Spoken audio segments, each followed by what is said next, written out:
Jungle.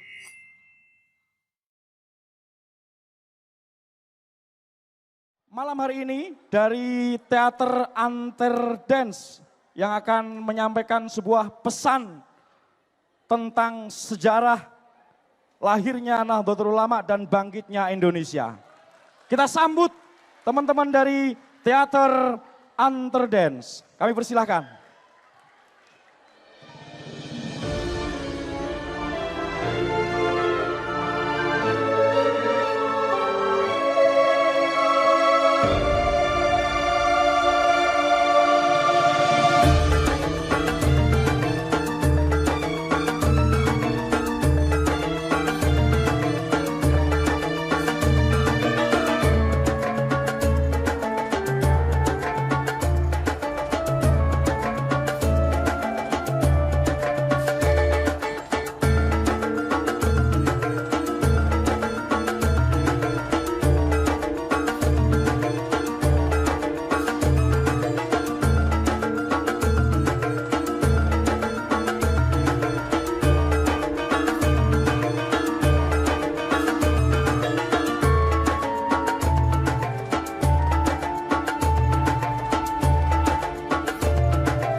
Negeri Hijaz berada di kota Mekah dan Madinah, kota suci di mana umat Islam berada.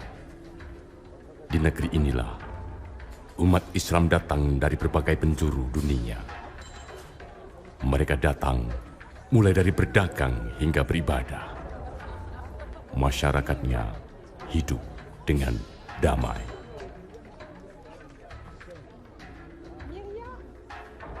Assalamualaikum. Waalaikumsalam.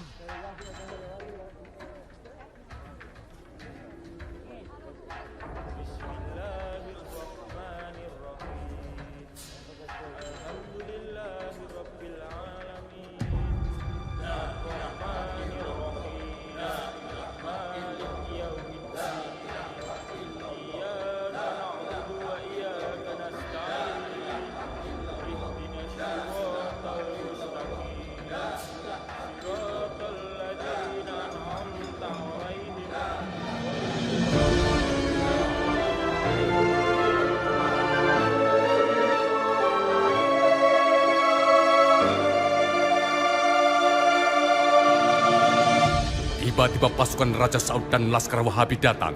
Mereka membubarkan paksa jamaah Ahlussunnah yang sedang mengaji dan bersiarah. Karena dianggap musyrik dan menyesatkan. Kegaduhan terjadi, masyarakat panik, kocar-kacir lari ketakutan. Pasukan Ahlussunnah pun datang, peperangan tidak terelakkan.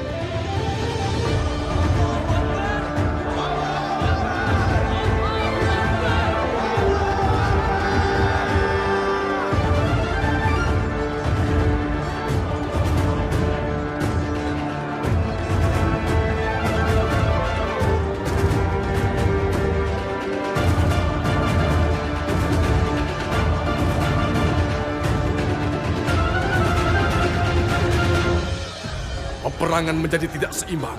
Senapan pasukan Wahabi dibantu oleh Inggris dan Perancis membuat korban semakin banyak berjatuhan. Pasukan Ahlussunnah kalah karena banyak korban yang meninggal.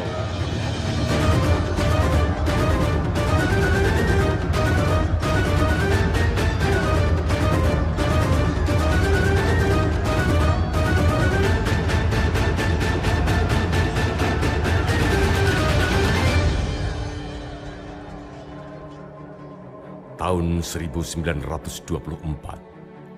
penguasa negeri Hijaz, Syarif Hussein akhirnya menyerah. Negeri Hijaz dikuasai oleh Raja Ibnu Saud. Sejak saat inilah semua mazhab selain Wahabi dilarang. Ajaran Ahlussunnah dan tradisinya resmi dilarang. Bahkan tersiar kabar bahwa mereka akan membongkar makam Nabi dan para sahabat. Para ulama yang tidak mengikuti mereka banyak yang dibunuh. Hingga terjadilah eksodus besar-besaran, termasuk para santri dari Indonesia.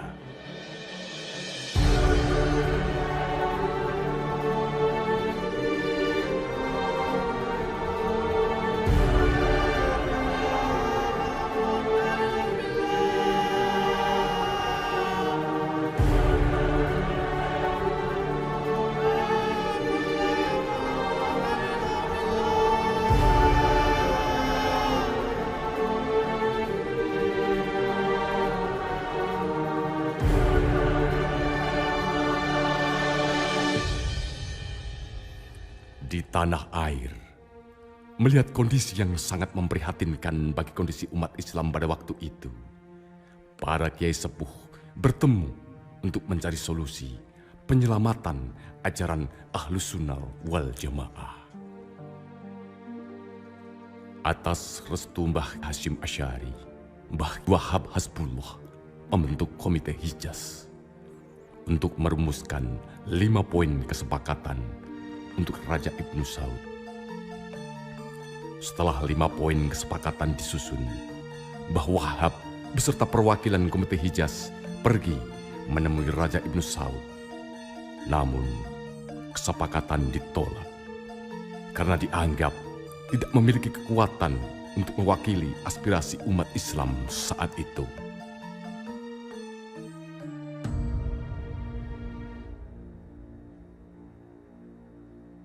Karena penolakan itulah, para kiai berkumpul, berencana mendirikan satu organisasi Islam sebagai payung dan penguat Komite Hijaz.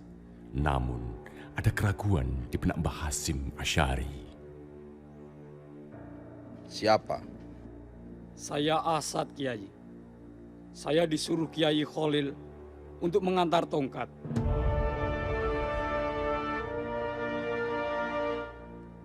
Alhamdulillah, nak. Saya ingin mendirikan Jam'iyah Ulama. Saya teruskan kalau begini. Tongkat ini adalah tongkat Nabi Musa yang diberikan Kiai Khalil kepada saya. Kemudian Mbah Hasyim melakukan tirakat, berzikir dan berdoa kepada Allah Subhanahu wa Ta'ala, meminta diberi kemantapan hati.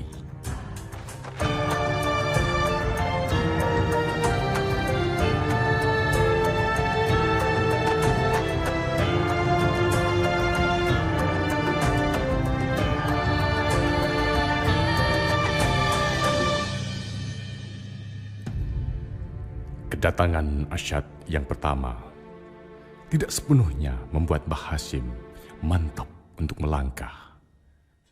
Dalam lubuk hatinya ingin bertemu dengan gurunya, Mbah Khalil Bangkalan. Namun, Mbah Khalil terlebih dahulu sudah mengetahui kegelisahan Mbah Hasyim, sehingga beliau mengutus Asyad untuk kedua kalinya. Asyad, kemarilah. Antarkan tasbih ini kepada Hasyim. Ya, Kiai. Ya Jabar, ya Jabar, ya Jabar. Ya Qahar, ya Qahar, ya Qahar. Ya Jabar, ya Jabar, ya Jabar. Ya Qahar, ya Qahar.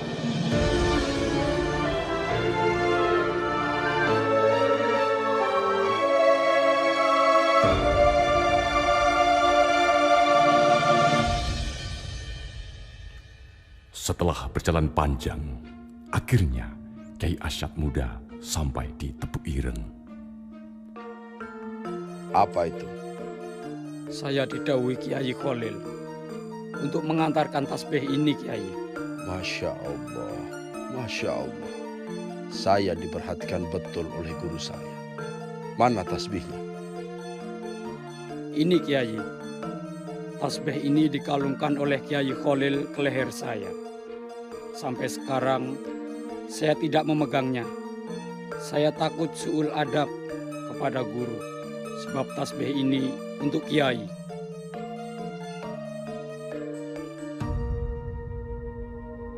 Ya Jabar, ya Jabar, ya Jabar.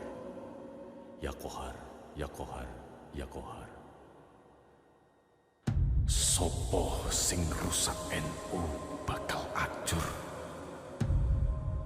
Sopo sing gelem hikmat marang NU bakal mulya.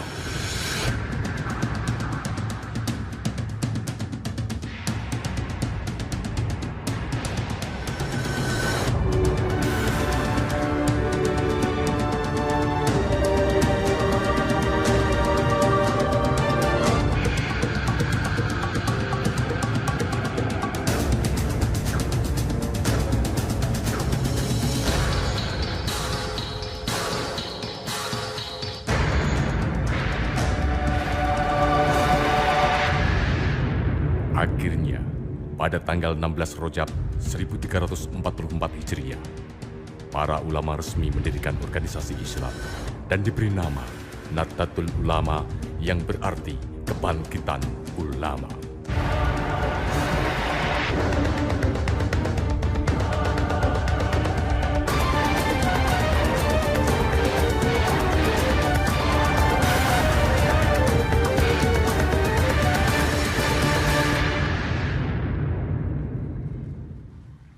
Setelah NU berdiri, Mbah Wahab kembali menemui Raja Ibnu Saud, memberikan 5 poin kesepakatan Komite Hijaz yang berisi: 1. Meminta kepada Raja Ibnu Saud untuk tetap melakukan kebebasan bermazhab 4. Hanafi, Maliki, Syafi'i, dan Hambali. 2. Memohon tetap diramaikan tempat-tempat bersejarah karena tempat tersebut diwakafkan untuk masjid seperti tempat kelahiran Siti Fatimah, bangunan Kaizuran, dan lain-lain. 3. Mohon disebarluaskan ke seluruh dunia Islam setiap tahun sebelum jatuhnya musim haji mengenai hal ihwal haji, baik ongkos haji, perjalanan keliling Mekah maupun tentang syekh atau guru. 4. Mohon hendaknya semua hukum yang berlaku di tanah Hijaz ditulis sebagai undang-undang supaya tidak terjadi pelanggaran hanya karena belum dituliskan undang-undang tersebut. 5. Jamiah NU mohon jawaban tertulis yang menjelaskan bahwa utusan sudah menghadap Raja Ibnu Saud dan sudah pula menyampaikan usul-usul NU tersebut. Akhirnya, 5 poin kesepakatan dari Komite Hijaz diterima oleh Raja Ibnu Saud.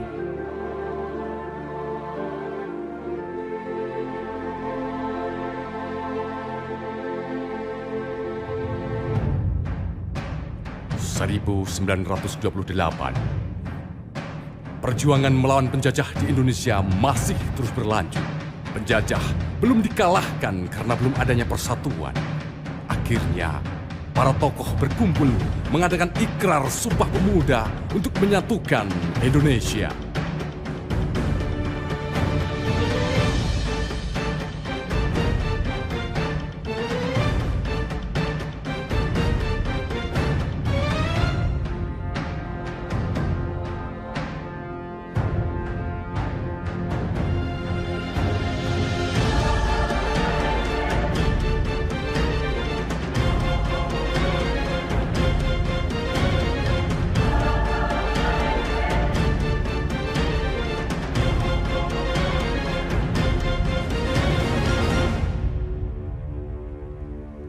Sumpah Pemuda. Kami, putra dan putri Indonesia, mengaku bertumpah darah yang satu, tanah air Indonesia. Kami, putra dan putri Indonesia, mengaku berbangsa yang satu, bangsa Indonesia. Kami, putra dan putri Indonesia, menjunjung bahasa persatuan, bahasa Indonesia.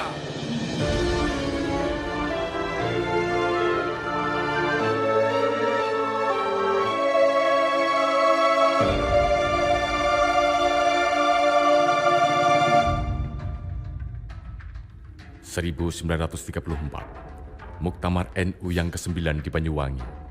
ANO sebagai wadah para pemuda NU dirubah namanya menjadi Ansor oleh Kiai Wahab Hasbullah. Dalam hikayat sejarah, Nabi Muhammad SAW memberikan nama kehormatan kepada penduduk Madinah yang telah berjasa dalam perjuangan membela dan menegakkan agama Allah. Dan disepakati bahwa tanggal 24 April 1934 adalah hari lahirnya Ansor yang saat ini bernama Gerakan Pemuda Ansor.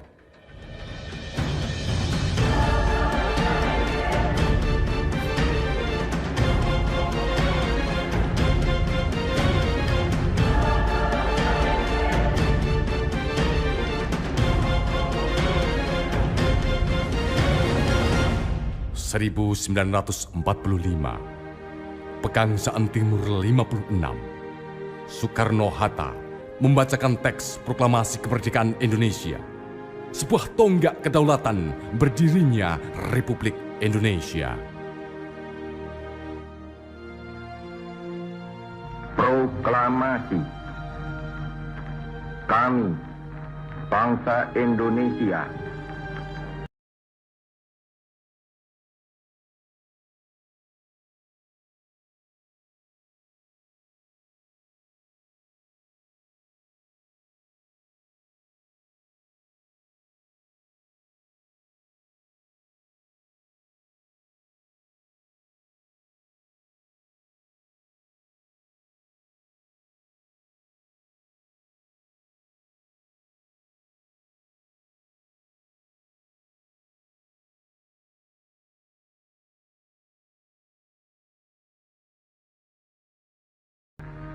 Soekarno-Hatta.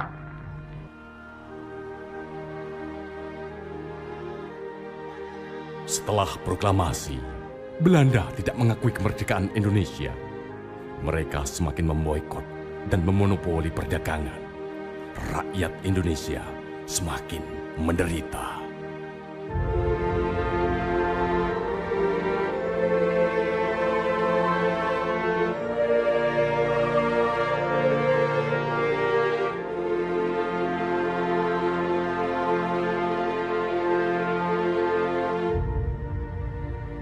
Belanda semakin merajalela, rakyat semakin menderita. Saran saya, Bung, mintalah fatwa kepada Kiai Hashim. Baik, Jenderal. Saya setuju.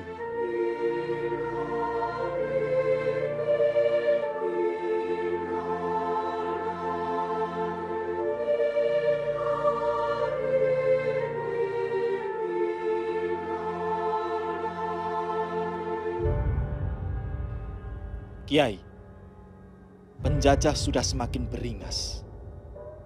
Bagaimanakah umat Islam mensikapinya, Kiai? Bung, umat Islam jihad fisabilillah untuk republik ini. Ini perintah perang.